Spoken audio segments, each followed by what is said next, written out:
안녕하세요. 반갑습니다. 말씀을 사모하는 여러분, 오늘도 말씀과 더불어 사십시다. 주님과 더불어 동행하되 주님이 주시는 힘을 받으시기 바랍니다. 주님이 부여하시는 영광을 여러분 가슴에 안으시기 바랍니다. 그래서 여러분 안에 주님이 주신 기쁨으로 가득하여 그것으로 세상을 섬기고 또 여러분 주변을 섬김으로써 그 주님이 주신 행복이 여러분을 통해서 흘러 넘쳐나게 되기를 간절히 소망합니다. 오늘 우리가 함께 오늘의 큐티, 오늘 지난주 받은 말씀들을 우리가 돌이켜 보면 예수님께서 하나님의 나라를 선포하시기 위해서 이 땅에 오셨는데, 그럼에도 불구하고 육신의 질병 때문에 아파하고 괴로워하고 육신의 문제들 때문에 참 힘들어하는 인생들을 그냥 버려두지 아니하시고 불쌍히 여기십니다. 그래서 그들을 다 고쳐주십니다.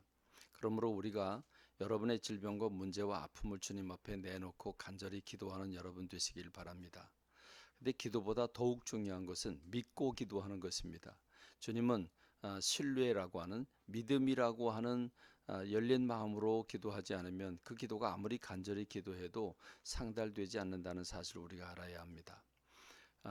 우리가 반대적으로 생각해 보면 예수님께서 고향에 가셨을 때 그 예수님이 하신 말씀을 듣고 고향 사람들이 놀랍니다. 그러면 주님 앞에 엎드려야 되는데 그러지 않고, 저 사람은 그 아버지가 목수 아니냐, 그 형제들이 우리와 함께 있지 않느냐, 그런데 어떻게 이런 일이 일어나느냐 그러면서 예수님을 배척하지요. 근데 참 우리가 깨달을 말씀을 보면 예수님께서 그 고향 사람들이 예수님을 믿지 않았기 때문에 예수님이 그 마을에서 하나님의 능력을 드러내지 않으셨다, 행하지 않으셨다, 이렇게 말씀하고 있습니다. 그러니까 믿음이 없으니까 아예 주님의 그 하늘 보따리를 풀지도 않으셨다고 하는 사실을 알아야 합니다. 그러므로 믿고 믿음으로 받아들이는 것, 내가 기도한 것을 받은 줄로 믿는 것, 그 믿음이 얼마나 소중한지 모르는데, 오늘 우리가 이 세상의 상식과 의학과 과학의 포로가 되어서 그 울타리를 벗어나지 못하는 게 믿음을 가지지 못하게 되는 이유가 됩니다. 그러므로 참 믿음을 회복하는, 그래서 주님이 주신 치유와 회복을 받고 누리는 여러분 되시기를 바랍니다. 오늘 우리가 읽을 성경 통독 스가랴 9장부터 11장의 말씀이죠. 하나님은 스가랴라고 하는 선지자를 보내서 주변 이방 민족들을 심판하시고, 그리고 온전한 회복, 예수 그리스도를 보내셔서 세상을 회복시킬 것을 말씀해 주고 계십니다. 근데 그 예수님이 이 땅에 어떤 모습으로 오십니까? 예수님은 나귀 새끼를 타고 오시는 겸손한 왕, 평화의 왕으로 소개되고 있습니다. 예수님께서 그 말씀을 친히 읽으시고 그 말씀이 성취되었다고 말씀하셨죠. 그렇습니다. 여러분, 놀랍게도 세상은 힘을, 또 권력을, 또는 물질을, 또는 능력을 소유하고 그것으로 다른 사람을 밟고 올라가서 거기서 누리고 뭔가 그 힘을 행사하려고 그럽니다. 그런데 여러분, 이 세상의 평화는 그렇게 오지 않습니다. 우리 주님께서 친히 몸으로 보여주셨죠. 하나님께서 이 땅에 그 하나님의 모든 왕족 권세를 다 포기하시고 이 땅에 오셔서 사람들에게 침뱉음을 당하고 매를 맞고 십자가를 지시고 자기 자신을 내어주심으로 말미암아 우리가 구원을 얻게 되었습니다.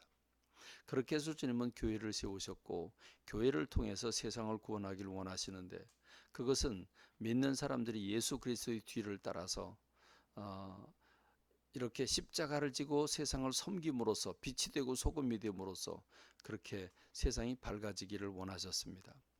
근데 안타까운 것은 오늘 우리 믿는 사람들이 예수 그리스도를 믿지 않는 세상 사람들의 삶을 그대로 부러워하고 그들과 더불어 전혀 차별이 없는, 그들과 동일한 삶을 살고 있는 그런 우리의 모습이라면 이건 실망이 아닐 수가 없습니다. 그러므로 오늘 저와 여러분들이 섬기는 일에 여러분의 마음을 활짝 여시길 바랍니다. 희생과 헌신이 없이 하나님의 나라는 세워지지 않습니다. 교회가 주님께 영광 돌려드리고 사명을 감당하는 것은 바로 이 예수 그리스도의 그 십자가를 지신 그 마음이 있어야 된다고 하는 사실을 우리가 알아야 될 것입니다. 주님은 이 예수 그리스도 한 목자를 보내셔서 이스라엘이 그렇게 하나님의 말씀하셔도 받아들이지 않는 그 지도자들과 이스라엘을 생각하고 하나님이 그들을 멸하실 것이지만 하나님께서 예수 그리스도를 보내셔서 회복할 것을 말씀하고 계시는데 참 우리가 여기서 한 가지 깨달을 것은 11장의 말씀을 보면 하나님께서 막대기 두 개를 취하시고 하나는 은총이라고 써라. 그리고 하나는 연합이라고 써라. 그리고 주님이 은총이라고 하는 막대기를 꺾으십니다. 그리고 연합이라고 하는 막대기를 꺾으십니다. 여러분 오늘 저와 여러분들이 내가 어떤 공로로 내가 하나님 앞에서 뭔가 받을 능력이 있어서 주님 앞에 있는 거 아니죠. 우리가 구원받은 것은 전적인 하나님의 은혜입니다. 하나님의 은총으로 살아가고 있습니다. 그런데 하나님이 그 은총을 거두시면 어떻게 되겠습니까? 하나님이 은총을 거두시면 우리에겐 소망이 없습니다. 그래서 이스라엘 백성들이 결국 선지자들을 버리고 하나님을 버리고 하나님의 말씀을 버릴 때 결국 하나님은 은총의 막대기를 꺾으십니다. 그래서 이스라엘 백성들은 완전히 멸망하게 되었고 그래서 매를 맞게 된 겁니다. 하나님은 그것을 돌이켜 생각하게 하고 계십니다. 한 걸음 더 나가서 남과 북이 나뉘어진 것도 범죄 때문에 나뉘어졌는데 하나님은 그 두 나라로 나뉘어진 이스라엘을 하나로 묶어주는 연합이라고 하는 막대기를 주시기를 원하셨습니다. 그래서 연합을 허락해 주셨는데 그들이 그것도 거절하자 하나님은 연합이라고 하는 막대기도 꺾으십니다. 그래서 참 아픔과 괴로움이 그들에게 찾아왔다고 하는 말씀인데 이스라엘이 그렇게 해서 하나님의 매를 맞고 돌보심을 받지 못했습니다. 그러나 하나님이 한 목자 예수 그리스도를 일으키셔서 세상을 회복하시는데 또 세상은 그에 대응하는 죄송합니다. 그에 대응하는 적 그리스도를 보냄으로써 세상을 혼란케 하라는 것도 말씀하고 계십니다. 구약의 예언서가 참 어렵습니다만은 그 메시지 하나하나에 담긴 내용이 너무나 소중하기 때문에 여러분들이 집중해서 읽고 성령님께 의지하는 마음으로 읽어서 그 성경 말씀 여러분 가슴에 와 닿고 그래서 그 말씀을 붙잡고 오늘 하루를 주 안에서 승리하고 살아가는 저와 여러분이 되기를 바랍니다. 감사합니다. 말씀 맺겠습니다.